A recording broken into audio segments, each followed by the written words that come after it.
Everyone, William here, and welcome back to Tottenham Update. Today, we're diving into the latest injury news surrounding our key players ahead of a crucial London derby against West Ham.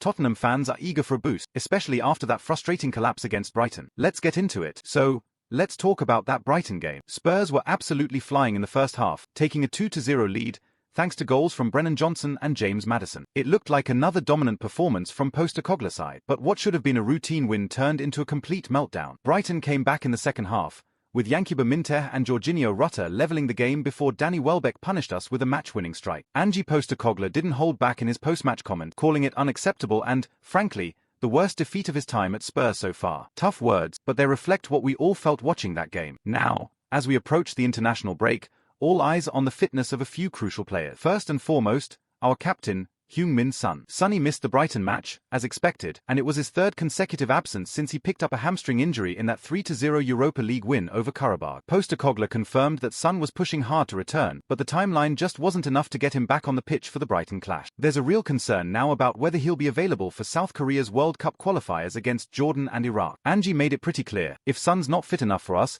there's no chance he'll be heading off for international duty either. And then, we have Richarlison. There's been a lot of talk about his form and fitness lately. He's been dealing with minor knocks, and while there's hope he can recover in time for the West Ham game, it's still touch and go at this stage. We all know how much impact Richarlison can have when he's firing on all cylinders, but the inconsistency has been frustrating. The break might give him the recovery time he needs, but whether he'll hit the ground running is another story. Finally, we've got young Wilson Odobert to think about. He's another player who's been pushing through injuries, and while he's not yet a starter, his energy off the bench could be crucial, especially with the busy schedule we've got coming up. Games against AZ Alkmaar, Crystal Palace, and that high-profile Carabao Cup clash with Manchester City mean we'll need every option available. If we're going to compete on all fronts, depth will be key, and these injuries could play a massive role in how the next few weeks shape up. So, as we look ahead to the London derby, there are still plenty of question marks over who will be fit. Postecoglou has been clear that he expects a reaction from the squad, and Spurs will need to come out firing after the break. The fans will be looking for nothing less than a win against West Ham, especially after such a disappointing result against Brighton. I've seen how these kind of injury crises can make or break a season. The return of players like Son and Richarlison could not only lift the squad but also provide the spark we need in key moments. Postecoglou's Spurs have shown a lot of promise, but the reality is,